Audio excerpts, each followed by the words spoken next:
warm players up. So can I have a suggestion from our lovely audience? A place that's within 10 miles from here. Nursery, like for flowers. Claremont. Alright! Your suggestion is a flower nursery. Take it as you will, which is something else. If you get the suggestion of, for example, one time we got the suggestion of Guy's Night. And are you guys familiar with the chef Guy Fieri?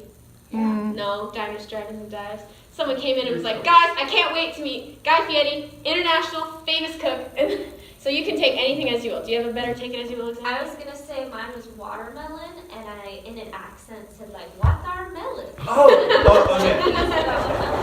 Yeah, okay, another example of what she did. She's really good at doing take it as you will. The suggestion was mannequin, and she went, man, I can do so much stuff. And so it's like... So you don't have to be like... It doesn't have to be a flower nursery. You can be like, oh, this baby flower was just born. Or it could be like flower nursery, and oh, like roses, and you could be like, nope, the powder. Yes, the baking powder. Yes.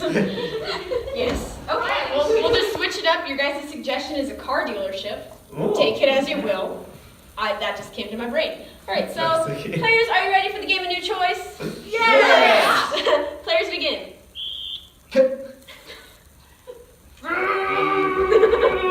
New choice of entrance in that car. Hey, Harley, how many times have I told you when you're just driving the cars, you're not supposed to do those, what do you call them, those donuts? New choice of what you call them. What do you call them, those donuts, those wheelies, whatever. Sorry, boss. You know, it's just so tempting. It's like a really fast car. New choice of It's a Prius. It's like a really colorful car. It's just like it's so pretty.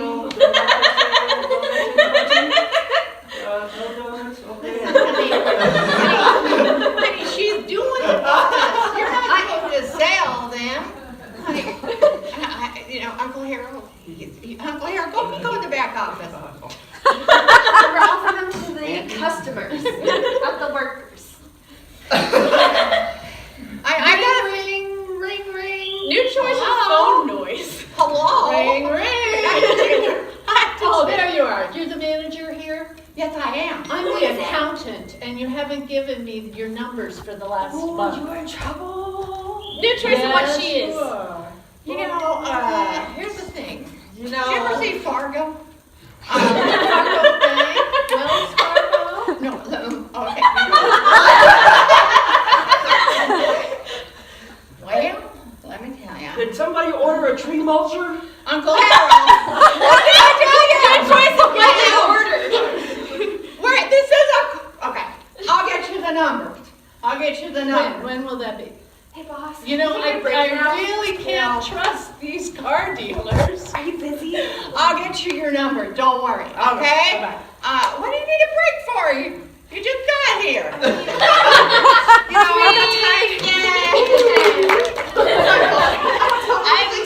I am deceased. That was so funny. Okay, so when you came in with the donuts for sale, you had your back to the audience. So just make sure you cheat out a little bit because we want to see your face, and we will have mics at our game. But let's say you guys play somewhere. Yeah, we want to. We can't hear you if you're being blocked off. You know. A good way to stay open is to point your upstage foot towards the person you're talking to and your downstage foot to the audience. So you kind of stay like this rather than like turning like this. Oh, that's cool. You stay Yeah, open. because in real conversation, of course, you're going to be looking at the person, completely turning yourself to listen to each other. But on stage, it doesn't read well. So even if, like, let's say no, you stay there. So like I'm here, but I want to talk to her. I'm not going to completely turn around. I'll just turn this way, and even though I'm not really looking at her, it kind of looks like I am, especially from on stage. Okay, something else. So make sure we're listening for the ref. Because sometimes it did get crazy where I would say, new choice of this, but we had something funny we wanted to say, so we were like, I'm just going to say it now. And then that comes in with talking over each other a little bit. I thought that scene was great, but it was kind of a lot of talking over each other just because, like I said, like we know we have something funny to say and we want to say it right now, but just remember you have plenty of time to get out your little funny, you know. Yes. Okay, another note that we got recently is when you're doing like a scene like this where the ref has to like interject constantly, feel like it doesn't have to be straight from line to line. Like if I say a line, you can wait a couple of seconds before responding, and that way the ref has time, like if they want to, they can blow their whistle and be like new choice, instead of going, like that way people are talking over each other and then it's confusing. So like a general rule for like when there's like a ref where it's gonna interject, just wait like a couple of seconds before the next person responds. Okay. Because the point of the game is for the ref to tell you something different to do. Right. And if there's not enough time in between, the ref doesn't want to cut off your sentence.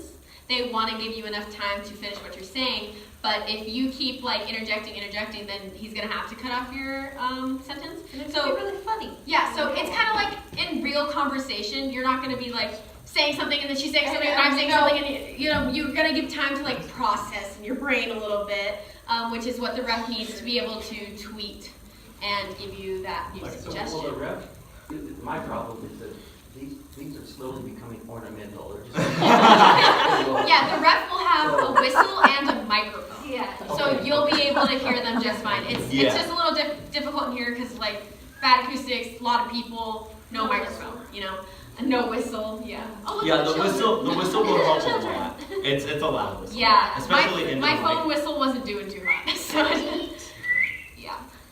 Okay. The one thing I saw is you had just said to prioritize the first two people who walked in. Mm-hmm. I felt like, I can't remember your name, Chloe? Chloe got lost. She did get lost. She got talked over. And that's because we saw like that, oh, I got something funny, gotta do it right now. So we didn't get enough time to really set up that relationship between the boss and the worker. But again, if that does happen and she's thinking, they don't really need me in the scene anymore, she can always step out and make it about those two people instead. Because in the end, it did turn into kind of like, oh, it's about the dealership owner and the accountant. It turned into that, so then she wasn't really needed anymore. She could have stepped out. Left. Yeah. And that's completely fine too, and she could have come in as someone different or been the same person at the end. But yeah, at first, like the relationship, it started off really well. You guys established a really strong relationship between the boss and the employee who's like test driving. And so that was like a really good relationship start, so that was good at setting the scene as well. Yeah, that was good, and no game's gonna be perfect. It's never gonna be, oh yes, we perfectly incorporated the first two people and whatever. So we can't expect a perfect scene anytime. But I thought that was pretty good. That was really good. It was a really good setup. It got a little crazy in the middle, but I did like how it ended, stuff like that. So let me see what time it is. I was gonna say you did a really good job pantomiming and like keeping your boss. I know I always forget I'm holding stuff, and I'll just like let go of my box and they're gone. And I'm like held on to it. Well, thank you for playing that out. An important thing with like pantomiming and stuff, everything that you hold, whether it's imaginary or not, has mass. So like the phone, you can hold it like an actual phone, not like that. So have like the phone actually like will take up mass like in your hand, say you are actually holding it. So when you're improvising it, you want to do the exact same thing.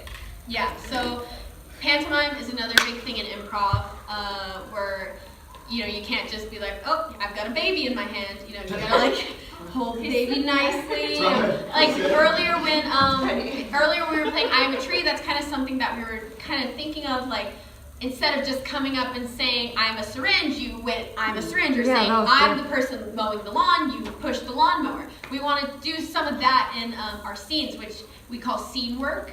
Probably know that.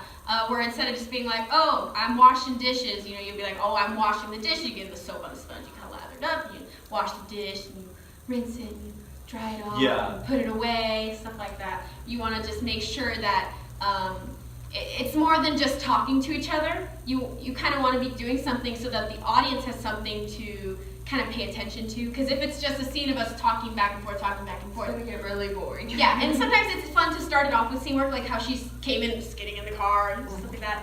Yeah. How do you guys feel about 185. 185 or radio? 185. I would say 185.